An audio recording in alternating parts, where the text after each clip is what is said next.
Hi friends, മഴതോറും മുമ്പേ സീരിയലിൽ വരാൻ പോകുന്ന ഒരു അപ്കമിങ് എപ്പിസോഡിന്റെ റിവ്യൂയിലേക്ക് എല്ലാ കൂട്ടുകാർക്കും സ്വാഗതം.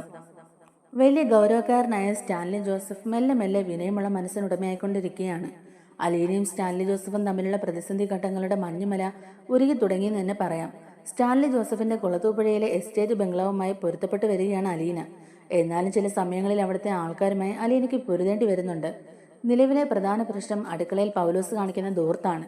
അലീന ഒട്ടും പിന്മാറാതെ അടുക്കളയിൽ കയറുകയും പൗലോസിന്റെ ദൂർത്തിനെ ചോദ്യം ചെയ്യുകയും ചെയ്യുന്നുണ്ട്.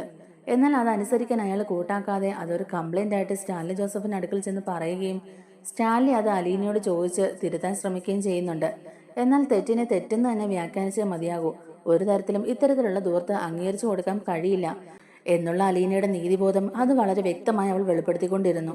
അലീനയുടെ പിടിവാശിയുടെ മുമ്പിൽ കീഴടങ്ങാനാവില്ല എന്ന് സ്റ്റാൻലി തുറന്നടിച്ചതോടുകൂടി അലീന സമരമാർഗത്തിലേക്ക് പ്രവേശിക്കുകയാണ്.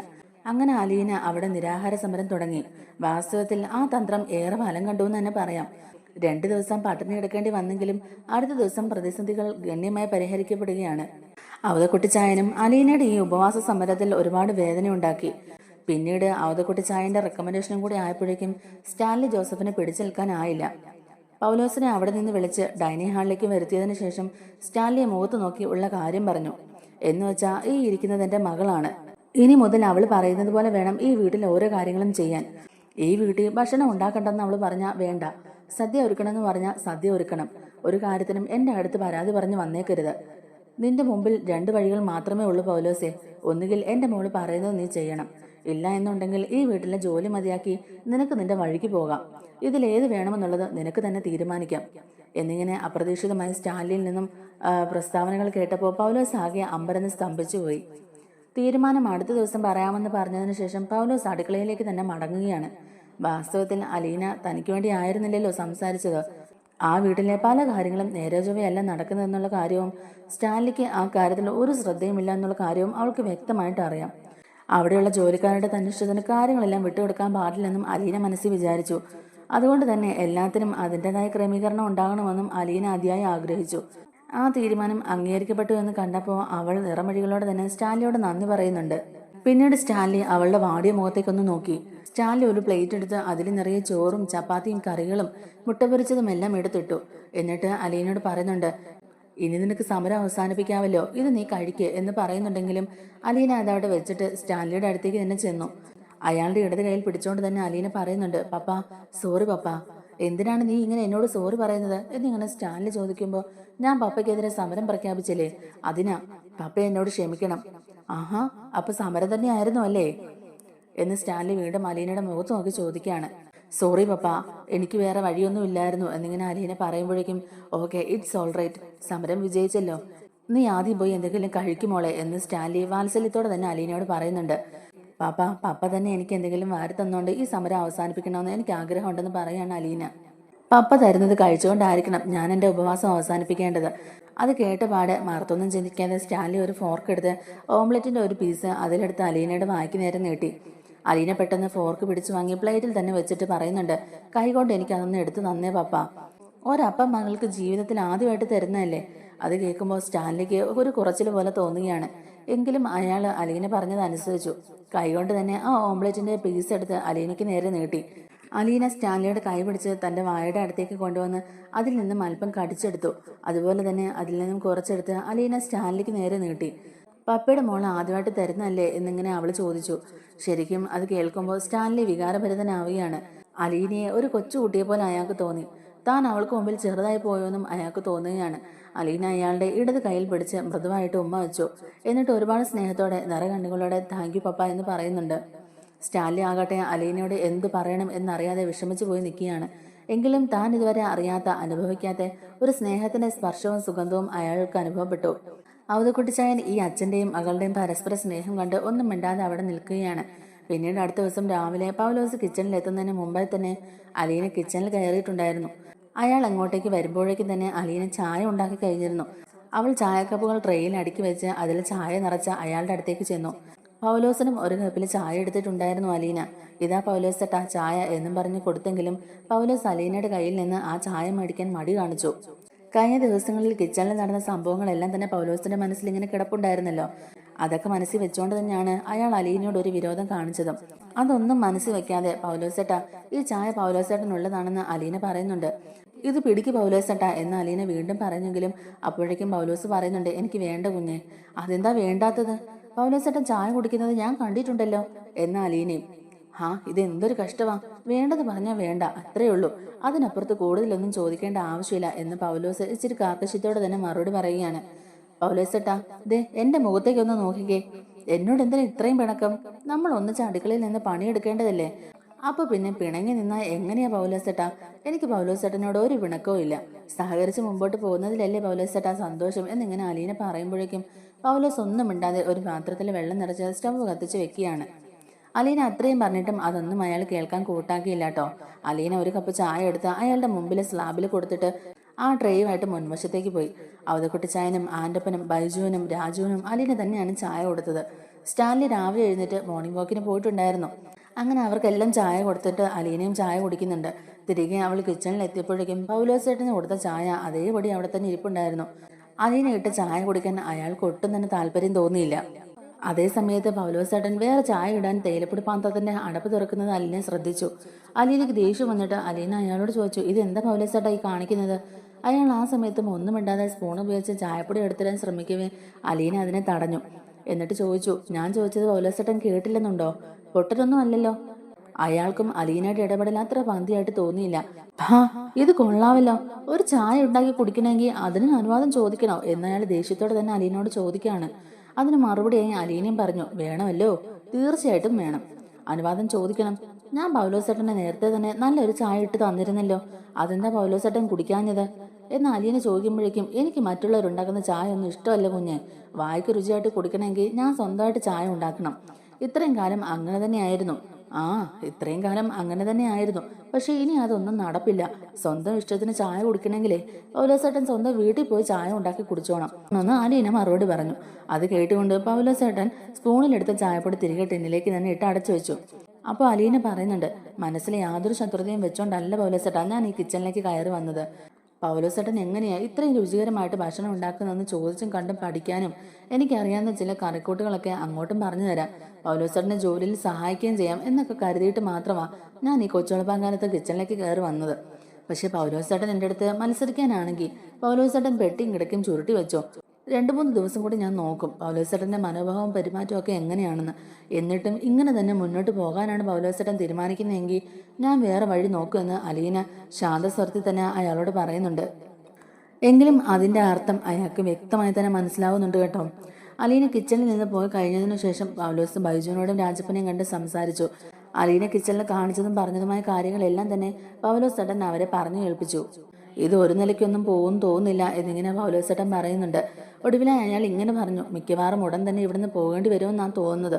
ഒരു ചായ ഇട്ട് കുടിക്കാൻ പോലും അനുവാദം ചോദിക്കണം എന്ന് പറഞ്ഞാൽ അത് നടക്കുകയില്ല. ഉടനെ ബൈജു പറയുന്നുണ്ട്, ഒരു കാരണവശാലും പൗലോസേട്ടൻ ഇവിടുന്ന് പോകരുത് പൗലോസേട്ടാ. ആ പെണ്ണിന്റെ അടുത്ത് എന്തിനാ പൗലോസേട്ടൻ വഴക്കിന് നിൽക്കുന്നത്? ആ പെങ്കൊച്ച് എന്താന്ന് വെച്ചാൽ ചെയ്യട്ടെ, അതിനെ അതിന്റെ വഴിക്ക് അങ്ങ് വിട്ടേക്കുന്നതല്ലേ നല്ലത് എന്നിങ്ങനെ ബൈജു പറയുന്നുണ്ടെങ്കിലും മുതലാളിയുടെ ഭാര്യയോ മക്കളോ ആണ് പറഞ്ഞിരുന്നെങ്കിൽ ഒരു പ്രശ്നവും ഇല്ലായിരുന്നു. പക്ഷെ ഇത് അങ്ങനെയാണോ?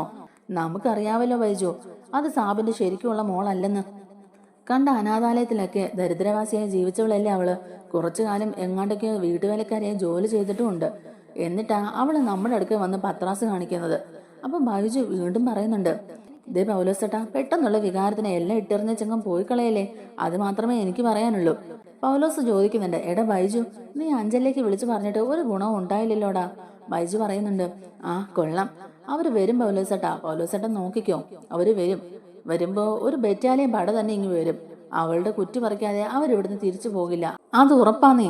അതുകൊണ്ട് തന്നെയാ ഞാൻ പറഞ്ഞത് കുറച്ച് ദിവസമെങ്കിലും ഇവിടെ പിടിച്ചു നിൽക്കാൻ. അത് കേട്ടുകൊണ്ട് പൗലോസ് വല്ലാതെ വിഷാദത്തോടെ തന്നെ പറയുന്നുണ്ട്, ആൻ്റപ്പം കൂടി നമ്മുടെ സൈഡ് നിന്നാ മതിയായിരുന്നു അല്ലേ. അപ്പോഴേക്കും ബൈജു പറയുന്നുണ്ട്, അയാളെ നോക്കണ്ട, അയാൾക്ക് പേടിയാ പൗലോസേട്ടാ, അയാള് നമ്മുടെ കൂടെ നിൽക്കുന്നൊന്നും തോന്നില്ല. പെണ്ണുങ്ങൾ പറയുന്നതിന് മീതെ നിൽക്കുന്ന അയാള്. എന്തായാലും പൗലോസേട്ടൻ പോയി ഡ്രസ്സ് മാറിയിട്ട് വാ, മാർക്കറ്റിൽ പോകണ്ടേ നമുക്ക്, സമയം പോയിക്കൊണ്ടിരിക്കുക, ഇനി അത് മതി, ലേറ്റ് ആയിട്ട് ഇനി വേറെ പ്രശ്നം ഉണ്ടാകാൻ എന്നിങ്ങനെ ബൈജു പറയുമ്പോഴേക്കും പൗലോസ് പറയുന്നുണ്ട്, ശരിയാണല്ലോ, ഞാൻ അക്കാര്യം അങ്ങ് മറന്നുപോയി, ഒരു 5 മിനിറ്റ്, ഞാൻ ഇപ്പൊ തന്നെ റെഡിയായി വരാം എന്നും പറഞ്ഞുകൊണ്ട് തന്നെ പൗലോസ് തിരിച്ച് അടുക്കളയിലേക്ക് തന്നെ പോവുകയാണ്. അങ്ങനെ 7:30 തന്നെ വണ്ടി ഇറക്കി അവർ 3 ആളും മാർക്കറ്റിലേക്ക് പോകുന്നുണ്ട്.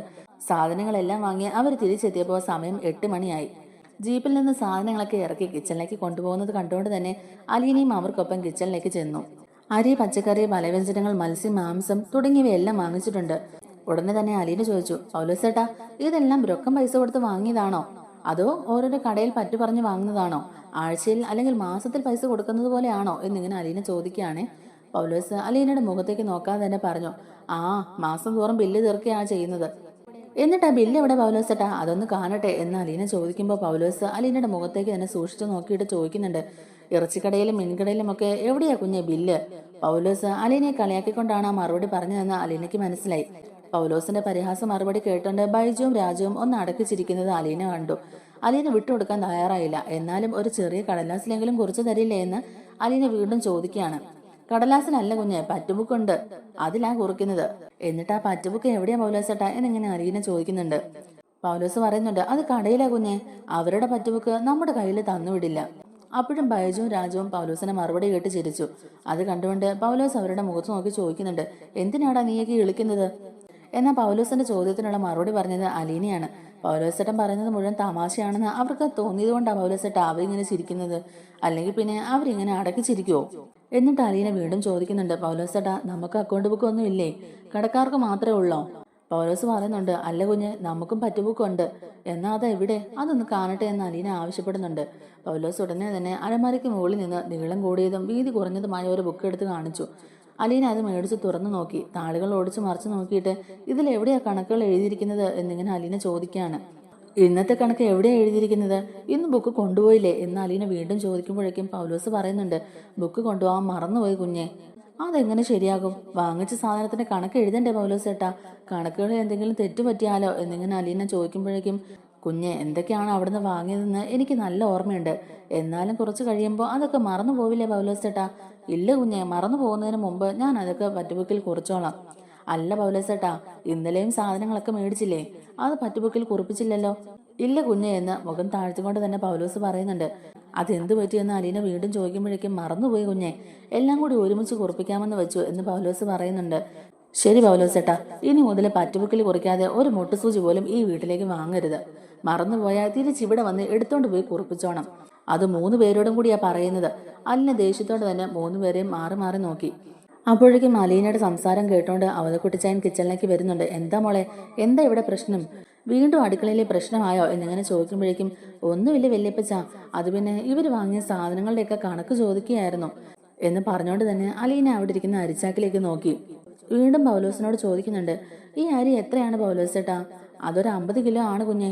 പഞ്ചസാരയോ? പഞ്ചസാര 10 കിലോ ഉണ്ട്. പൗലോസ് മറുപടി പറയുമ്പോഴേക്കും അലീന പറയുന്നുണ്ട്, ഒരു മിനിറ്റ്, ഞാൻ ഇപ്പൊ വരാം. അലീന ഉടനെ തന്നെ പോയി ഒരു പേനയും കടലാസും എടുത്തോണ്ട് വരികയാണ്. എന്നിട്ട് പറയുന്നുണ്ട്, ഓരോ ഐറ്റത്തിന്റെയും തൂക്കവും വിലയും കൃത്യമായിട്ട് അങ്ങോട്ടേക്ക് പറഞ്ഞു എന്ന് പറയുമ്പോഴേക്കും പൗലോസ് ഓരോ സാധനത്തിന്റെയും തൂക്കവും വിലയും കൃത്യമായിട്ട് തന്നെ അലീനയ്ക്ക് പറഞ്ഞു കൊടുക്കുന്നുണ്ട്. അവതക്കുട്ടിച്ചായനാണെങ്കിൽ ആകെ ആകാംക്ഷയോടെ തന്നെ അത് നോക്കി നിൽക്കുകയാണ്. എന്തോ കുഴപ്പമുണ്ടെന്നും അലീന അത് കൈയോട് പിടിച്ചൊന്നും അവതക്കുട്ടിച്ചായന് മനസ്സിലായി. എല്ലാ സാധനങ്ങളുടെയും വിവരം കുറിച്ചെടുത്തതിന് ശേഷം അലീന ബൈജുവിനോട് ആവശ്യപ്പെടുന്നുണ്ട്, ബൈജുചേട്ടന്റെ ഫോൺ ഒന്ന് തന്നേ. ബൈജു ഫോൺ കൊടുക്കാൻ മടിച്ചെങ്കിലും അത് കൊടുക്കാതിരിക്കാൻ നിർവാഹമില്ലായിരുന്നു. രാജുവിന്റെയും ബൈജുവിന്റെയും പൗലോസേട്ടന്റെയും ഒക്കെ മൊബൈൽ ഫോണുകൾ അലീന മേടിച്ചിട്ട് അത് ഓഫാക്കി മാറ്റിവെച്ചു. അലീന അവരോട് നിൽക്കുന്ന കണ്ടിട്ട് അവർക്ക് അലീനയോട് നല്ല ദേഷ്യം വരുന്നുണ്ട് കേട്ടോ. പിന്നെ അലീന അവരോട് പറയുന്നുണ്ട്, ഈ സാധനങ്ങളെല്ലാം തന്നെ തിരിച്ച് ജീപ്പിലേക്ക് കയറ്റിക്കോ. ഞാൻ പറയാതെ ആരും ഇവിടുന്ന് ഫോൺ എടുത്തേക്കരുത്. അങ്ങനെ സാധനങ്ങളുടെ ലിസ്റ്റും വിലയും തൂക്കവും കുറിച്ച കടലാസുമായി അലീന മുൻവശത്തേക്ക് തന്നെ പോയി. അത് കണ്ടുകൊണ്ട് അവതക്കുട്ടിച്ചായൻ 3 പേരെയും മാറി മാറി നോക്കിക്കൊണ്ട് ചോദിച്ചു, വല്ല കള്ളത്തരവും കാണിച്ചോടാ? ഏയ്, ഞങ്ങൾ കള്ളത്തരവൊന്നും കാണിച്ചിട്ടില്ല കുട്ടിച്ചായ. പറ്റുബുക്ക് എടുക്കാൻ മറന്നതുകൊണ്ട് അതിൽ കുറിച്ചിട്ടില്ല. അതിന്റെ പേരിലാണ് ഈ കൊച്ചിന്റെ ഈ ഇളക്കം എന്ന് പൗലോസ് മറുപടി പറയുന്നുണ്ട്. നീ അവളോട് പറഞ്ഞ കണക്കെല്ലാം കൃത്യമാണോടാ എന്ന് വീണ്ടും അവതക്കുട്ടിച്ചായൻ ചോദിക്കുകയാണ്. പിന്നല്ലാതെ, നുണ പറയേണ്ട കാര്യം എനിക്കെന്താ? അല്ലെങ്കിലും കടയിലെ പറ്റി തീർക്കുന്നത് മുതലാളി നേരിട്ടല്ലേ? ആ, അതൊക്കെ ശരിയായിരിക്കും. പക്ഷെ ഒരു കാര്യം നിങ്ങൾ 3 പേരും ഓർത്തോ, ഒന്നും കാണാതെ അവൾ ഇങ്ങനൊന്നും ചെയ്യില്ല എന്നും പറഞ്ഞുകൊണ്ട് തന്നെ അവതക്കുട്ടിച്ചായനും അവിടെ നിൽക്കുകയാണ്. ഏതാനും മിനിറ്റുകൾക്കുള്ളിൽ തന്നെ വേഷമൊക്കെ മാറി അലീന അടുക്കളയിലേക്ക് തന്നെ തിരിച്ചു വന്നു. രാജപ്പനും ബൈജുവും കൂടി സാധനങ്ങളെല്ലാം തിരിച്ച് ജീപ്പിൽ കയറ്റിയിട്ടുണ്ടായിരുന്നു. ആ സമയത്ത് അലീന വേഷം മാറി വന്നത് കണ്ട് അവതക്കുട്ടിച്ചായൻ ചോദിക്കുന്നുണ്ട്, നീ എന്ത് ചെയ്യാൻ പോവാ മോളെ? അലീന പറയുന്നുണ്ട്, വല്യപ്പച്ച ഇതെല്ലാം വാങ്ങിച്ചെടുത്ത് തന്നെ കൊണ്ടുപോയി ഒന്ന് തൂക്കി നോക്കണം. ഈ അരി കണ്ടിട്ട് 50 കിലോ ഉള്ളതായിട്ട് എനിക്ക് തോന്നുന്നില്ല. ഇനിയിപ്പോൾ കടക്കാർ പറ്റിച്ചതാണോ എന്നുള്ളത് അറിയണ്ടേ. ഉടനെ പൗലോസ് പറയുന്നുണ്ട്, അയ്യോ കുഞ്ഞെ, അത് പിന്നെ അരി 40 കിലോയേ ഉള്ളൂ. ആഹാ, ഞാൻ ആദ്യം ചോദിച്ചപ്പോൾ അരി 50 കിലോ ഉണ്ടെന്നാണല്ലോ പൗലോസേട്ടൻ പറഞ്ഞത്. എന്നിട്ട് 10 കിലോ എവിടെ പോയി? അത് പിന്നെ അത് മിനിങ്ങാന്ന് വാങ്ങിച്ചതാ, അതും കൂടി ചേർത്താ ഞാൻ 50 കിലോ ഒന്ന് പറഞ്ഞതെന്ന് പൗലോസ് മറുപടി പറയുകയാണ്. അങ്ങനെയാണെങ്കിൽ മിനിയാന്ന് വാങ്ങിച്ചതും പറ്റുബുക്കിൽ കുറിച്ചില്ലേ എന്ന് അലീന പിന്നെയും ചോദിച്ചു. ഇല്ല കുഞ്ഞെ, മറന്നുപോയി. അലീന പെട്ടെന്ന് പറ്റുബുക്കിന്റെ പേജുകൾ മറിച്ചു നോക്കി. പലചരക്ക് കടയുടെ കണക്ക് എഴുതിയിരിക്കുന്ന പേജൊക്കെ പൗലോസ് കാട്ടിക്കൊടുത്തു. അതൊക്കെ സൂക്ഷിച്ചു നോക്കിയതിനു ശേഷം അലീന ചോദിക്കുന്നുണ്ട്, അല്ല, ഇതില് 2 ദിവസം മുമ്പ് 30 കിലോ അരി വാങ്ങിച്ചിട്ടുണ്ടല്ലോ, പിന്നെ എന്തിനാ കഴിഞ്ഞ ദിവസം 10 കിലോ അരി വാങ്ങിയത്? അലീനയുടെ ചോദ്യം കേട്ട് പൗലോസിന് ആകെ ഉത്തരം മുട്ടി. അയാൾ എന്നിട്ട് പെട്ടെന്ന് തന്നെ ഒരു നുണ അങ്ങ് തട്ടിവിട്ടു. കുഞ്ഞെ, കടയിൽ ചെന്നപ്പോൾ അരി ഉണ്ടോ തീർന്നോ എന്നൊക്കെ എനിക്കൊരു സംശയം. അന്നേരം വാങ്ങിയതാണെന്ന് പൗലോസ് ഒരു തരത്തിൽ പറഞ്ഞൊപ്പിക്കുന്നുണ്ട്. അപ്പോഴേക്കും അലീന വീണ്ടും ചോദിച്ചു, അത് ശരി, പൗലോസേട്ടൻ അരി എവിടെയാ സൂക്ഷിക്കുന്നത്? പൗലോസിന്റെ മുഖത്ത് ആകെ പരിഭ്രാന്തിയായി. അത് കണ്ടുകൊണ്ട് അവതക്കുട്ടിച്ചായൻ പൗലോസിന് നേരെ ആക്രോശിക്കുകയാണ്. മോള് പറഞ്ഞത് കേട്ടില്ലേടാ, അങ്ങോട്ട് കാണിച്ചു കൊടുക്കടാ, നീ എന്തിനാ നിന്ന് പരുങ്ങുന്നത്? എന്തെങ്കിലും കള്ളത്തരം ഉണ്ടോടാ എന്ന് അവതക്കുട്ടി വീണ്ടും വീണ്ടും ചോദിക്കുകയാണേ. വാസ്തവത്തിൽ അടുക്കളയിൽ നടക്കുന്ന കളികളൊക്കെ കണ്ടിട്ട് അവതക്കുട്ടിച്ചായനമ്മ ആരം പിടിച്ചു തുടങ്ങിയിരുന്നു. ചിന്നമ്മയുടെ അതേ പ്രവൃത്തിയും സംസാരവും ഒക്കെ തന്നെയാണ് അലീനയ്ക്കും കിട്ടിയേക്കുന്നത്. അതുകൊണ്ട് തന്നെ അലീനയുടെ പ്രവൃത്തിയിലും സംസാരത്തിലും ആകെ മുഴുകിയിരിക്കുകയാണ് നമ്മുടെ അവതക്കുട്ടിച്ചായൻ. എന്നിട്ട് വേഗം തന്നെ പൗലോസ് അലീനയ്ക്ക് അരി സൂക്ഷിക്കുന്ന പാത്രം കാണിച്ചു കൊടുത്തു. അതിലാകെ 4-5 കിലോ അരി മാത്രമേ ഉണ്ടായിരുന്നുള്ളൂ. അത് കണ്ടിട്ട് അലീന പൗലോസിന്റെ അടുത്ത് ചോദിക്കുന്നുണ്ട്, ഒരാഴ്ചയിൽ 30ഉം 10ഉം ചേർത്ത് 40 കിലോ അരി വാങ്ങിയിട്ടുണ്ട്. എന്നിട്ട് കൂടിപ്പോയ 5 കിലോ അരി കാണും ആ പാത്രത്തില്. ബാക്കി 35 കിലോ അരി. ഈ 35 കിലോ അരി നമ്മൾ 7 പേര് 5 ദിവസം കൊണ്ട് തിന്നു തീർത്തോ? ഞാൻ 2 ദിവസം ഉപവാസമായിരുന്നു. വല്യപ്പച്ചൻ 2 ദിവസം ഇവിടെ ഇല്ലായിരുന്നു. പിന്നെ ആരാ? എന്റെ പപ്പയാണോ ഇവിടുത്തെ ഭീമസേനൻ എന്ന് പൗലോസിനോട് അലീന ചോദിച്ചു. പൗലോസിന്റെ മുഖം ആകെ വിയർത്തു. അലീനയുടെ ചോദ്യങ്ങൾക്ക് ഉത്തരം പറയാനാകാതെ പൗലോസ് ആകെ വിഷമിച്ച് നിൽക്കുകയാണ്. പൗലോസേട്ടൻ എന്താ ഒന്നും മിണ്ടാതെ നിൽക്കുന്നേ എന്നിങ്ങനെ അലീന ചോദിക്കുമ്പോഴേക്കും, അരി വാങ്ങി എന്നുള്ളത് ശരിയാണ് കുഞ്ഞ്, പക്ഷേ ആരെങ്കിലും മോഷ്ടിച്ചോന്ന് എനിക്ക് അറിയില്ല എന്ന് പൗലോസ് മറുപടി പറയുകയാണ്. അത് പൗലോസേട്ടനെ അറിയില്ലേ? മോഷണം നടന്നു എന്ന് തോന്നിയാ അത് പപ്പയെ അറിയിക്കണ്ടേ പൗലോസേട്ടാ? അത് പിന്നെ കുഞ്ഞ്, അത് സാബിനെ അറിയിക്കാൻ തരുന്നത് ഇത് മോഷണം പോയതാണെന്നുള്ള കാര്യത്തിൽ തീർച്ചയൊന്നും ഇല്ലല്ലോ, അതുകൊണ്ടാണെന്ന് പൗലോസ് പറയുകയാണ്. പൗലോസിന്റെ മറുപടി കേട്ടോണ്ട് തന്നെ അലീന പറയുന്നുണ്ട്, മതി പൗലോസേട്ടാ, വീണെടുത്ത് കിടന്ന് ഉരുളണ്ട, എന്തായാലും നമുക്ക് മാർക്കറ്റിൽ ഒന്ന് പോയിട്ട് വരാം എന്ന് തന്നെ അലീന പറയുകയാണ്. പൗലോസ് ബൈജുവിന്റെയും രാജുവിന്റെയും മുഖത്തേക്ക് മാറി മാറി നോക്കി. അപ്പോഴേക്കും അവതക്കുട്ടിച്ചായൻ, എന്താണ് നീ ഇവിടെ ഇങ്ങനെ മിഴിച്ചു നിൽക്കുന്നത്? ചെന്ന് വണ്ടിയിലോട്ട് കയറാൻ നോക്ക്. വേറെ നിവൃത്തിയില്ലാതെ പൗലോസ് ജീപ്പിൽ തന്നെ കയറി. എന്ന് ജീപ്പിൽ കയറുന്നുണ്ട്. അപ്പോഴേക്കും അലീന പറയുന്നുണ്ട്, സാധനം മേടിക്കാൻ പോകുമ്പോൾ 3 പേരും അല്ലേ പോകുന്നത്? രാജപ്പൻ ചേട്ടനും ബൈജു ചേട്ടനും കൂടി കയറിക്കോ. എന്തായാലും നമ്മൾ പോയി വരുന്നത് വരെ ഫോൺ ഇവിടെ ഇരുന്നോളും. ഇല്ലെങ്കിൽ നിങ്ങൾക്ക് ആരെങ്കിലുമൊക്കെ വിളിച്ച് മുന്നറിയിപ്പ് കൊടുക്കാൻ തോന്നും. അതുകൊണ്ട് ഫോൺ വന്നിട്ട് എടുത്താൽ മതിയെന്ന് അലീന വീണ്ടും പറയുന്നുണ്ട്. അത്രയും കേട്ടപ്പോഴേക്കും അവതക്കുട്ടിച്ചായൻ ഉത്സാഹത്തോടു കൂടി തന്നെ പറയുന്നുണ്ട്, മോളെ, ഞാനും കൂടി വരുന്നുണ്ട്, 1 മിനിറ്റ് നിൽക്ക് എന്നും പറഞ്ഞുകൊണ്ട് വേഗം മുറിയിലോട്ട് പോയി മുണ്ടും ഷർട്ടും ഒക്കെ മാറിയിട്ട് അവതക്കുട്ടിച്ചായനും വന്ന് ജീപ്പിലേക്ക് കയറുകയാണ്. അങ്ങനെ അലീനയും അവതക്കുട്ടിച്ചായനും കയറ്റിക്കൊണ്ട് ജീപ്പിൽ അവർ കുളത്തൂപ്പുഴ ടൗണിലേക്ക് തന്നെ പോയി. ടൗണിലെത്തിയപ്പോൾ അലീന വീണ്ടും ഉപദേശിക്കുകയാണ്, ആ കട ഒന്ന് കാണിച്ചു തന്നാൽ മാത്രം മതി. അങ്ങോട്ടേക്ക് ഞാനും വല്യപ്പച്ചനും കൂടി പൊയ്ക്കോളാം. നിങ്ങളാരും എന്റെ കൂടെ വരണ്ട, വണ്ടിയിൽ തന്നെ ഇരുന്നാൽ മതിയെന്നേ. 3 പേരും അലീനയുടെ വാക്കുകൾ കേട്ട് പരിഭ്രമിച്ച് വണ്ടിയിൽ തന്നെ ഇരുന്നു. തുടർന്ന് അലീന അവതക്കുട്ടിച്ചായനെയും കൂട്ടി കടയിലേക്ക് കയറിപ്പോയി. അവതക്കുട്ടിച്ചായൻ എന്നിട്ട് ആ പറ്റുബുക്ക് എടുത്ത് കട മുതലാളിയുടെ കയ്യിലേക്ക് കൊടുത്തു. എന്നിട്ട് പറയുന്നുണ്ട്, ജോലിക്കാർ വന്ന് സാധനം മേടിച്ചപ്പോൾ കുറിക്കാൻ വിട്ടുപോയി, ഇതൊന്ന് കുറിച്ചേക്ക്. അത് കേട്ടോണ്ട് കടയുടമ അയാളുടെ കണക്ക് ബുക്ക് എടുത്ത് അതിൽ കുറിച്ചിട്ടിരുന്ന കണക്കുകളെല്ലാം തന്നെ ഈ പറ്റുബുക്കിലോട്ട് പകർത്തി എഴുതി. പറ്റുബുക്ക് തിരികെ കടയുടമ അലീനയുടെ കയ്യിലേക്ക് കൊടുക്കുമ്പോഴേക്കും അലീന അത് പരിശോധിച്ചു. അരി 55 കിലോ, പഞ്ചസാര 12 കിലോ, മൈദ 10 കിലോ, ആട്ട 10 കിലോ, വെളിച്ചെണ്ണ 7 കിലോ, ഇങ്ങനെ വലിയൊരു ലിസ്റ്റാണ് അയാൾ അതിൽ കുറിച്ച് നൽകിയത്. അത് കണ്ട അലീന കടമുതലാളിയോട് ചോദിക്കുന്നുണ്ട്, ഇതെല്ലാം ഇന്നേ ദിവസം തന്നെ വാങ്ങിയതാണോ ചേട്ടാ? അപ്പൊ അയാൾ പറയുന്നുണ്ട്, അതെ, ഇന്ന് വാങ്ങിയത് തന്നെയാണ്. ഇതിനു മുമ്പ് വാങ്ങിച്ചതൊക്കെ ഇതിൽ ചേർത്തിട്ടില്ലല്ലോ അല്ലേ? ഇവിടുത്തെ ബുക്കിൽ അന്നന്ന് കുറിക്കും കുഞ്ഞെ.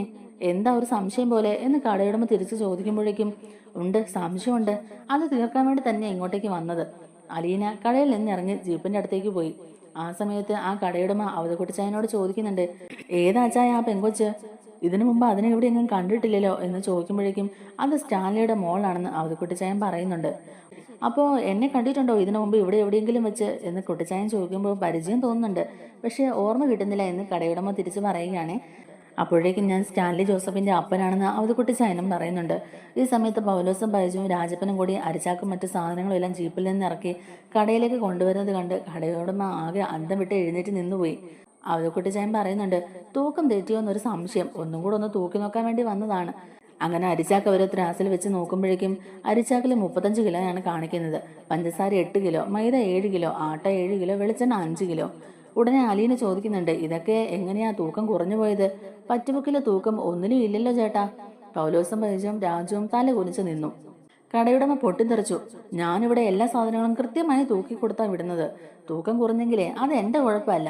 ഒന്നുകിൽ നിങ്ങളുടെ വീട്ടു ജോലിക്കാർ അതിൽ നിന്ന് കുറച്ച് എടുത്ത് മാറ്റി കാണും, അല്ലെങ്കിൽ നിങ്ങൾ വീട്ടിൽ കൊണ്ടുപോയി കുറച്ച് കുടഞ്ഞിട്ടേച്ചായിരിക്കും ഇങ്ങോട്ടേക്ക് വന്നിരിക്കുന്നത് എന്ന് അയാള് ദേഷ്യത്തോടെ തന്നെ അവർക്ക് മറുപടിയായിട്ട് പറഞ്ഞു. ഉടനെ അവതക്കുട്ടിച്ചായൻ പറയുന്നുണ്ട്, ഇയാൾ എന്താ ഈ പറയുന്നത്? അങ്ങനത്തെ ചെറ്റത്തരം ഒന്നും കാണിക്കുന്നവരല്ലടോ ഞങ്ങൾ. കടയുടമ പറയുന്നുണ്ട്, എന്റെ പൊന്നച്ചായ, ഇവിടെ ഇതൊന്നും പറഞ്ഞിട്ട് കാര്യമില്ല. സാധനം വാങ്ങിച്ചിട്ട് കുറവുണ്ടെങ്കിൽ അത് അപ്പോൾ തന്നെ അറിയിക്കണം. വീട്ടിൽ കൊണ്ടുപോയിട്ട് പിന്നെ തിരിച്ചു കൊണ്ടുവന്നിട്ടല്ലല്ലോ പറയേണ്ടത്. അയാളുടെ സംസാരം കേൾക്കുമ്പോൾ അവതക്കുട്ടിച്ചായന് നല്ല ദേഷ്യം വരികയാണ്, ഒപ്പം അലീനയ്ക്കും. ആ കടയുടമയോട് അവതക്കുട്ടിച്ചായൻ ദേഷ്യത്തോടെ തന്നെ ചോദിക്കുന്നുണ്ട്, താൻ എന്ത് വർത്തമാനമാണോടെ ഈ പറയുന്നത്? ഇന്ന് രാവിലെ ഇവിടുന്ന് കൊണ്ടുപോയ സാധനങ്ങളല്ലേ ഇതെല്ലാം? 1/4 മണിക്കൂറിന് മുമ്പ് ഇവിടുന്ന് കൊണ്ടുപോയ സാധനങ്ങളല്ലേടോ ഇതൊക്കെ? 12 കൊല്ലം മുമ്പ് കൊണ്ടുപോയതൊന്നും അല്ലല്ലോ. കൂടിപ്പോയാൽ എല്ലാം കൂടെ ഒരു മണിക്കൂർ ആയിട്ടുണ്ടാവും. അതുകൊണ്ട് അങ്ങനത്തെ വർത്താനം ഒന്നും എൻ്റെ അടുക്കേ വേണ്ട. അവതക്കുട്ടിച്ചായന്റെ സംസാരം കേട്ട് അയാൾ ഒന്ന് പതറി. അപ്പൊ അലീന പറയുന്നുണ്ട്, ചേട്ടാ, മറ്റു കടകളിൽ വിൽക്കുന്നതിനേക്കാൾ 10% വില കൂട്ടിയാണ് നിങ്ങൾ ഓരോ സാധനത്തിനും വിലയിട്ടിരിക്കുന്നത്. ഒരു ധിക്കാര ശബ്ദത്തോടെ തന്നെ കടയുടമ പറയുന്നുണ്ട്, ഞാൻ അങ്ങനെ ഇവിടെ കച്ചവടം നടത്തുന്നത്. വാങ്ങാൻ മനസ്സുള്ളവർ മാത്രം വന്ന് വാങ്ങിയാൽ മതിയെന്നേ. പുണ്യത്തിനല്ല ഞാനിവിടെ ഈ കട നടത്തുന്നതെന്ന് അയാൾ ദേഷ്യത്തോടെ തന്നെ പറഞ്ഞു. അപ്പൊ അലീന പറയുന്നുണ്ട്, ഓഹോ അത് ശരി. അപ്പൊ ഇതിന്റെ പേര് കച്ചവടം എന്നല്ല ചേട്ടാ, കപടം എന്നാണ്. ഞാൻ ഈ വിവരം എന്റെ പപ്പയോട് പറഞ്ഞാൽ നിങ്ങളുടെ കള്ളത്തരമൊക്കെ പൊളിക്കാൻ പറ്റുമെന്ന് എനിക്ക് നന്നായിട്ട് അറിയാം. കള്ളക്കണക്ക് എഴുതിയതിന് പോലീസിനോടും ചേട്ടൻ സമാധാനം പറയേണ്ടി വരും. അതൊന്നും അറിയാൻ വയ്യാഞ്ഞിട്ടല്ല, പക്ഷെ വേണ്ടെന്ന് വെച്ചിട്ട് ഞങ്ങൾ അങ്ങ് പോവുകയാ. അലീന ഒരു ഭീഷണി സ്വരത്തിൽ തന്നെ ഇത് പറയുമ്പോഴേക്കും കടയുടമ പിന്നെ മറിച്ചൊന്നും പറയാൻ നിന്നില്ല, മിണ്ടാതെ നിന്നു. തുടർന്ന് അവതക്കുട്ടിച്ചായനും കൂട്ടി ജീപ്പിലെത്തി സാധനങ്ങളെല്ലാം എടുത്ത് ജീപ്പിൽ കയറ്റി. എന്നിട്ട് പൗലോസേട്ടന്റെ മുഖത്ത് നോക്കി ചോദിക്കുന്നുണ്ട്, പൗലോസേട്ടാ, ഇറച്ചിക്കടയിലും മീൻകടയിലും പച്ചക്കറി കടയിലും ഒക്കെ ഞാൻ പോയി നോക്കണമെന്ന്. അലീനയുടെ ചോദ്യത്തിന് ആർക്കും ഉത്തരവില്ലായിരുന്നു. അലീന പറയുന്നുണ്ട്, വല്യപ്പച്ച, നമുക്ക് തിരിച്ചു പോകാം. എന്നാൽ അവതക്കുട്ടിച്ചായൻ ഇതെങ്ങനെ വിടാൻ ഉദ്ദേശമില്ലായിരുന്നു. ഇതെല്ലാം തൂക്കി നോക്കണ്ടേ മോളെ, വിലയും ചോദിക്കണ്ടേ എന്ന് അവതക്കുട്ടിച്ചായൻ അലീനയോട് ചോദിക്കുമ്പോഴേക്കും, വേണ്ട വല്യപ്പച്ച, കാര്യം എന്താണെന്നൊക്കെ നമുക്ക് പിടികിട്ടിയല്ലോ. വണ്ടി തിരിച്ചുവിട്, നമുക്ക് പോകാം എന്ന് പറയുന്നുണ്ട് അലീന. അങ്ങനെ അവർ തിരികെ ബംഗ്ലാവിലേക്ക് തന്നെ എത്തി. സാധനങ്ങളെല്ലാം ഇറക്കി. കള്ളത്തരങ്ങളെല്ലാം പിടിക്കപ്പെട്ടപ്പോഴേക്കും പാതി ചത്തതുപോലെ നിൽക്കുകയാണ് പൗലോസും ബൈജുവും രാജുവും. 3 പേരുടെയും മുഖത്തേക്ക് മാറി മാറി നോക്കിയിട്ട് അലീന ചോദിക്കുകയാണ്, കടക്കാരുമായിട്ടുള്ള ഒത്തുകളിയായിരുന്നല്ലോ എല്ലാം അല്ലേ? പൗലോസേട്ടൻ പറ, എങ്ങനെയാ നിങ്ങൾ ഇതെല്ലാം പങ്കിടുന്നത്? കടക്കാർക്ക് എത്ര കിട്ടും, നിങ്ങൾക്ക് എത്ര കിട്ടും? മറുപടി പറയാതെ പൗലോസ് തല താഴ്ത്തി നിൽക്കുകയാണ്. അലീന പറയുന്നുണ്ട്, എന്റെ പപ്പയുടെ മുതൽ കൊള്ളയടിച്ച് വീതം വെച്ചത് എങ്ങനെയാണെന്നാ ഞാൻ ചോദിച്ചത്. അവരും അതിന് മറുപടി പറയാതെ നിൽക്കുമ്പോഴേക്കും അലീനയ്ക്ക് നല്ല ദേഷ്യം വരുന്നുണ്ട്. പൗലോസ് അപ്പോഴും ഒന്നും മിണ്ടുന്നില്ല. നിങ്ങൾക്ക് ഉത്തരവില്ലേ? ഇനി ഇതൊക്കെ പപ്പ തന്നെ നേരിട്ട് വന്ന് ചോദിക്കണോ? അങ്ങനെയാണെങ്കിൽ ഞാൻ പപ്പയെ തന്നെ വിളിക്കാം എന്നിങ്ങനെ അലീന പറയുമ്പോഴേക്കും പെട്ടെന്ന് ബൈജു പറയുന്നുണ്ട്, 3/1 കടക്കാർക്കാണ്, ബാക്കി ഞങ്ങൾക്ക്. ഓഹോ അത് ശരി, അപ്പൊ നിങ്ങളുടെ വീതം ആരാ തരുന്നത് എന്നിങ്ങനെ അലീന ചോദിക്കുമ്പോഴേക്കും അത് കടക്കാര് തരുമെന്ന് ബൈജു പറയുന്നു. ഒരാൾക്ക് എത്ര രൂപ വീതം കിട്ടും ഓരോ മാസവും? പറയുന്നത് സത്യസന്ധമായിട്ടായിരിക്കണം, എനിക്ക് എല്ലാത്തിനും ഒരു കണക്കുണ്ട് എന്നിങ്ങനെ അലീന പറയുന്നുണ്ട്. ആ ചോദ്യം രാജപ്പൻ ചേട്ടനോടായിരുന്നു. 3-4 രൂപ കിട്ടും കുഞ്ഞെ എന്ന് മറുപടി പറഞ്ഞപ്പോഴേക്കും, 3-4 രൂപയോ? അതെന്ത് കണക്കാ? എനിക്ക് കണക്കുകളെല്ലാം നല്ല വ്യക്തമായിട്ട് കേൾക്കണം എന്ന് പറയുന്നുണ്ട് കേട്ടോ അലീന. അപ്പോഴേക്കും പറയുന്നുണ്ട്, ഒരു മാസം 15,000 രൂപ കിട്ടും കുഞ്ഞെ, ഞങ്ങളത് പങ്കിട്ടെടുക്കും. വീണ്ടും അലീന ചോദിച്ചു, ഈ ഞങ്ങളെന്ന് പറഞ്ഞാൽ അത് ആരൊക്കെയാണ്? അതിന് ബൈജു ആണ് കേട്ടോ മറുപടി പറഞ്ഞത്, അത് ഞാനും പൗലോസേട്ടനും രാജപ്പൻ ചേട്ടനും. അല്ല, ഇതിലൊക്കെ ആൻ്റപ്പൻ ചേട്ടൻ ഒരു പങ്കുമില്ലേ എന്ന് അലീന ചോദിക്കുമ്പോഴേക്കും, വല്ലപ്പോഴും ഒരു പൈൻറ്റ് മേടിച്ചു കൊടുക്കും. പൈൻറ്റോ? പൈൻറ്റെന്ന് വെച്ചാൽ എന്താ? അത് പിന്നെ അരക്കുപ്പി ബ്രാണ്ടിയാണ് കുഞ്ഞെ. അതെന്താ അരക്കുപ്പി ബ്രാണ്ടിയിൽ അങ്ങ് നിർത്തിക്കളഞ്ഞത്? അത് പിന്നെ ആൻ്റപ്പൻ ചേട്ടൻ കണ്ടാലും കണ്ടില്ലെന്ന ഭാവത്തിൽ കണ്ണടയ്ക്കുന്നതിനാണ് എന്നിങ്ങനെ ബൈജു പറയുന്നുണ്ട്. അലീന പറയുന്നുണ്ട്, പൗലോസേട്ടാ, എന്റെ അപ്പനാകാനുള്ള പ്രായമുണ്ട് പൗലോസേട്ടന്. എന്നാലും ഇതുവരെ നടത്തിയ പ്രകടനം വെച്ച് നോക്കുമ്പോൾ ചോദിക്കാതിരിക്കാൻ തോന്നുന്നില്ല. ഇതൊക്കെ ശുദ്ധ തെമ്മാടിത്തരമല്ലേ പൗലോസേട്ടാ? എങ്ങനെ എന്റെ പപ്പയുടെ മുതൽ നശിപ്പിക്കാം എന്നുള്ളതിന്റെ ഗവേഷണമല്ലേ ഈ അടുക്കളയിൽ നടന്നുകൊണ്ടിരിക്കുന്നത്? എന്നിട്ട് അത് ചോദ്യം ചെയ്തപ്പോൾ എന്നോട് അതിന്റെ ദേഷ്യവും. അരിയും തിന്ന് ആശാരിച്ചയും കടിച്ചിട്ട് എന്നിട്ടും പട്ടിക്ക് മുറമുറപ്പ് എന്ന് കേട്ടിട്ടേ ഉള്ളൂ. എന്തായാലും കൊള്ളാം, എല്ലാവരും സമ്മതിച്ചു തന്നു. അവതക്കുട്ടിച്ചായനാണെങ്കിൽ അല്പം ദൂരെ മാറി നിന്നുകൊണ്ട് തന്നെ ഈ രംഗങ്ങളൊക്കെ വീക്ഷിക്കുന്നുണ്ടായിരുന്നു. അലീനയിലേക്ക് തന്നെയായിരുന്നു കേട്ടോ കുട്ടിച്ചായൻ്റെ ശ്രദ്ധ മുഴുവനും. അവൾ അവരെ കൈകാര്യം ചെയ്യുന്ന രീതി കണ്ടിട്ടും അയാൾക്ക് അതങ്ങോട്ടേക്ക് മതി വരുന്നില്ല. വീണ്ടും അലീന പറയുന്നുണ്ട്, ആ കഴിഞ്ഞതൊക്കെ പോട്ടെ, ഇനി ഇതൊന്നും ഇവിടെ ആവർത്തിച്ചേക്കരുത്. ബൈജു ചേട്ടന് പെട്രോളിനും ഡീസലിനും റിപ്പയറിങ്ങിനും ഒക്കെ ആയിട്ട് മാസപ്പടി എത്ര കിട്ടും? അതും കൂടി ചേർത്താണോ പറഞ്ഞത്? അങ്ങനെയാണെങ്കിൽ ഇനി മുതൽ പെട്രോൾ ബില്ലും പോകുന്ന സ്ഥലവും കിലോമീറ്ററും ഒക്കെ കൃത്യമായിട്ട് കുറിച്ച് തന്നെ കാണിക്കണം. കള്ളത്തരം ഒന്നും പറ്റില്ല. കള്ളത്തരം കാണിച്ചാൽ അതും പിടിക്കാൻ എനിക്കറിയാം. പിന്നെ ശമ്പളം കുറവാണെങ്കിൽ അത് നേരിട്ട് ചോദിച്ച് വാങ്ങിച്ചോണം. ഞാനും വേണമെങ്കിൽ പപ്പയുടെ അടുത്ത് റെക്കമെൻഡ് ചെയ്യാം. ഇതൊന്നും സമ്മതമല്ല എന്നുണ്ടെങ്കിൽ ഇന്ന് തന്നെ കണക്ക് തീർത്ത് ബാക്കി ശമ്പളവും വാങ്ങി പോകേണ്ടവർക്ക് ഇവിടുന്ന് പോകാം. ഇത്രയും പറഞ്ഞിട്ട് അലീന അവിടുന്ന് തിരിച്ച് മുറിയിലേക്ക് തന്നെ പോകുന്നുണ്ട്. അലീനയുടെ സംസാരവും അലീന പറഞ്ഞ കാര്യങ്ങളും എല്ലാം കേട്ട് അവർ മൂന്നുപേരും പരസ്പരം നോക്കി നിന്നു. അലീന സ്വീകരിച്ച നടപടികളും അലീന പറഞ്ഞ കാര്യങ്ങളും ഒക്കെ ഓർത്ത് അവധക്കുട്ടിച്ചായന് സന്തോഷം തന്നെ തോന്നുകയാണ്. മുറിയിലെത്തിയ അലീന ഉറക്കെ ആൻ്റപ്പൻ ചേട്ടനെ വിളിച്ചു. ആൻ്റപ്പൻ പെട്ടെന്ന് തന്നെ അലീനയുടെ മുറിയിലേക്ക് എത്തിയിട്ടോ. എന്നിട്ട് അലീന അയാളോട് പറഞ്ഞു, ആൻ്റപ്പൻ ചേട്ടൻ ഒന്ന് കണ്ണടച്ചേ. എന്തിനാ മോളെ എന്ന് അയാൾ ചോദിക്കുന്നുണ്ട്. കണ്ണടക്കേ പറയാം എന്ന് അലീനയും. അയാൾ കണ്ണടച്ചു. ഒരു നിമിഷത്തിന് ശേഷം അലീന പറഞ്ഞു, ഇനി കണ്ണ് തുറക്കുക. ആൻ്റപ്പൻ കണ്ണ് തുറന്നു. അലീന ഒരു 200 രൂപ അയാളുടെ കയ്യിൽ വെച്ച് കൊടുത്തിട്ടുണ്ടായിരുന്നു. അയാൾ ഉടനെ ചോദിച്ചു, അയ്യോ ഇത് എന്തിനാ മോളെ? ആൻ്റപ്പൻ കണ്ണ് മിഴിച്ച് നോക്കി നിൽക്കുകയാണ്. ഇത് പൈൻറ്റ് മേടിക്കാനുള്ളതാ. ആൻ്റപ്പൻ ചേട്ടൻ പലതും കണ്ടിട്ടും കാണാത്ത മട്ടിൽ കണ്ണടയ്ക്കുന്നതിന് പൗലോസേട്ടനും കൂട്ടരും ഇടയ്ക്കിടയ്ക്ക് പൈൻറ്റ് മേടിച്ച് തരാറുണ്ടല്ലോ അല്ലേ? അലീനയുടെ ചോദ്യം കേട്ട് ആൻ്റപ്പൻ ഒറ്റ നിമിഷം കൊണ്ട് വിളറി വിയർത്തുപോയി. അലീന പറയുന്നുണ്ട്, പൈൻറ്റിന്റെ വിലയൊന്നും എനിക്ക് കൃത്യമായിട്ട് അറിയില്ല ആൻ്റപ്പേട്ട. തികഞ്ഞില്ല എങ്കിൽ എൻ്റെ അടുത്ത് തന്നെ വന്ന് കണ്ണടച്ചാൽ മതി. ഒരിക്കലും അവരുടെ കയ്യിൽ നിന്ന് വാങ്ങിക്കരുത്. ആൻ്റപ്പൻ ആകെ ഷോക്ക് ഏറ്റതുപോലെ നിന്നു. അലീന കുഞ്ഞ് ഈ സത്യങ്ങളൊക്കെ കണ്ടുപിടിച്ചു എന്ന് അയാൾ മനസ്സിൽ വിചാരിച്ചു. ആൻ്റപ്പൻ പറഞ്ഞു, എൻ്റെ കുഞ്ഞ് മനഃപൂർവ്വം അല്ല, അത് അവർ നിർബന്ധിക്കുമ്പോൾ എന്നിങ്ങനെ പറഞ്ഞു തുടങ്ങുമ്പോൾ തന്നെ അതിനെ തടഞ്ഞുകൊണ്ട് അലീന പറയുന്നുണ്ട്, വേണ്ട എനിക്ക് വിശദീകരണം ഒന്നും കേൾക്കണ്ട ആൻ്റപ്പേട്ട. ഞാൻ പറഞ്ഞത് ആൻ്റപ്പേട്ടനൊന്ന് മനസ്സിൽ സൂക്ഷിച്ചാൽ മതി. അപ്പോഴേക്കും ആൻ്റപ്പൻ പറയുന്നുണ്ട്, മോളെ കേണൽ സാബിനോട് ഇതൊന്നും പറയല്ലേ, പിന്നെ ഞാൻ ജീവിച്ചിരിക്കില്ല. എനിക്കൊരു തെറ്റ് പറ്റിപ്പോയി, ഇത്തവണത്തേക്ക് മോള് ക്ഷമിക്കണം എന്ന് ആൻ്റപ്പൻ പറയുമ്പോഴേക്കും അലീന ചോദിക്കുന്നുണ്ട്, ആൻ്റപ്പൻ ചേട്ടൻ എങ്ങനെ തോന്നി പപ്പയോട് ഇങ്ങനെയൊക്കെ ചെയ്യാൻ? ആൻ്റപ്പൻ ചേട്ടന് എന്തൊരു വിശ്വാസമാണെന്നോ പപ്പയ്ക്ക്? പപ്പയുടെ വലങ്കൈ ആയിരുന്നല്ലോ ആൻ്റപ്പൻ ചേട്ടൻ. എന്നിട്ടും എൻ്റെ പപ്പയെ പറ്റിക്കാൻ ചേട്ടനും കൂട്ടു നിന്നല്ലോ. കഷ്ടം. വിശ്വസിക്കുന്നവരെ ഇങ്ങനെ ചതിക്കരുത് ആൻ്റപ്പൻ ചേട്ടാ. ഇതിനേക്കാൾ വലിയൊരു പാപം വേറെയില്ല. ഇത്രയുമേ തൽക്കാലം ഞാൻ പറയുന്നുള്ളൂ എന്നിങ്ങനെ അലീന പറഞ്ഞു നിർത്തുമ്പോഴേക്കും ആൻ്റപ്പൻ്റെ കണ്ണുകളൊക്കെ നിറഞ്ഞൊഴുകി. അത് കണ്ടുകൊണ്ട് തന്നെ അലീന, പൊയ്ക്കോ, ഞാൻ ആരോടും ഇപ്പം പറയുന്നില്ല എന്ന് പറയുന്നുണ്ട്. പിന്നീട് ആൻ്റപ്പൻ കണ്ണു തുടച്ചുകൊണ്ട് തന്നെ അവിടെ നിന്നും ഇറങ്ങിപ്പോയി. അയാളുടെ മനസ്സിലും ചെയ്തത് ഒരു തെറ്റായിപ്പോ എന്നുള്ളൊരു കുറ്റബോധം ഉണ്ടായിരുന്നു. പിന്നീട് അവധക്കുട്ടിച്ചായ നേരെ അലീനയുടെ റൂമിലേക്ക് വന്നിട്ട് പറയുന്നുണ്ട്, ലാലിച്ചനോട് ഇതൊക്കെ പറയണ്ടേ മോളെ? അവന്മാർ കാണിച്ച തട്ടിപ്പും വെട്ടിപ്പും കള്ളത്തരങ്ങളും ഒക്കെ അവനെ അറിയിക്കണ്ടേ മോളെ എന്നിങ്ങനെ ചോദിക്കുമ്പോഴേക്കും അലീന പറയുന്നുണ്ട്, വേണ്ട വല്യപ്പച്ച, നമുക്ക് ഒരു തവണ ഇതങ്ങ് ക്ഷമിക്കാം. ഇപ്പൊ പപ്പയെ ഇതൊന്നും അറിയിക്കണ്ട. ഇതൊക്കെ അങ്ങനെ ക്ഷമിക്കാൻ പറ്റുന്ന കാര്യമാണ് മോളെ എന്നിങ്ങനെ അവധക്കുട്ടി ചോദിക്കുമ്പോൾ, തെറ്റ് ചെയ്തവർ മാത്രമല്ലല്ലോ വല്യപ്പച്ച കുറ്റക്കാർ, തെറ്റ് ചെയ്യാനുള്ള സാഹചര്യം ഉണ്ടാക്കി കൊടുത്തവരും കുറ്റക്കാരല്ലേ? ഭണ്ഡാരപ്പെട്ടി തുറന്നു വെച്ചാൽ ഭഗവാനും കൈയിട്ട് വരും എന്നല്ലേ ചൊല്ല്. അലീനയുടെ മറുപടി കേട്ട് അവധക്കുട്ടിച്ചായൻ മറുത്തൊന്നും പറയാതെ അലീനയുടെ മുഖത്തേക്ക് തന്നെ കണ്ണെടുക്കാതെ നോക്കി നിന്നുപോയി. അങ്ങനെ കിച്ചണിൽ നടന്ന കാര്യങ്ങളെല്ലാം തെളിവ് സഹിതം കൈയോടെ പിടിക്കപ്പെട്ടതുകൊണ്ട് തന്നെ അവർക്കെല്ലാവർക്കും അലീനയെ അനുസരിച്ച് മുന്നോട്ട് പോവുകയല്ലാതെ മുന്നിൽ വേറെ വഴിയൊന്നുമില്ലെന്നുള്ളത് മനസ്സിലായി കഴിഞ്ഞു. അലീന ഇവിടെ തുടർന്നാൽ അവരുടെ ഒരു കള്ളക്കളികളും നടക്കില്ലെന്നും അവളെ എത്രയും പെട്ടെന്ന് ഇവിടുന്ന് കെട്ടിക്കടിക്കണമെന്നൊക്കെ അവർ മൂന്നുപേരും കൂടെ പ്ലാൻ ചെയ്യാൻ തുടങ്ങി. അഞ്ചലിലെ വീട്ടിൽ താമസിക്കുന്ന സ്റ്റാൻലി ജോസഫിന്റെ ഭാര്യ മക്കളെയും ഇത് വിളിച്ചറിയിക്കാനും അവരുടെ ഭാര്യ വീട്ടുകാർ വന്ന് അവളെ ഇവിടുന്ന് തുരത്തി ഓടിക്കുമെന്നൊക്കെ അവരുടെ മനസ്സിലൊരു പ്രതീക്ഷയുണ്ട്. അതുകൊണ്ട് അലീന ഇവിടെ എത്തിയ വിവരങ്ങളെല്ലാം തന്നെ ഇച്ചിരി എരിവ് കൂട്ടി തന്നെ അവരോട് വിളിച്ച് പറയുന്നുണ്ട് കേട്ടോ, ഈ രാജുവും ബൈജുവും പൗലോസേട്ടനും ഒക്കെ കൂടി. എന്തായാലും ഇനി അങ്ങോട്ടേക്ക് മഴതോര മൊബൈൽ സീരിയൽ വരാൻ പോകുന്നത് കിടിലൻ ത്രില്ലിംഗ് ആയിട്ടുള്ള എപ്പിസോഡ്സ് ഒക്കെയാണ്.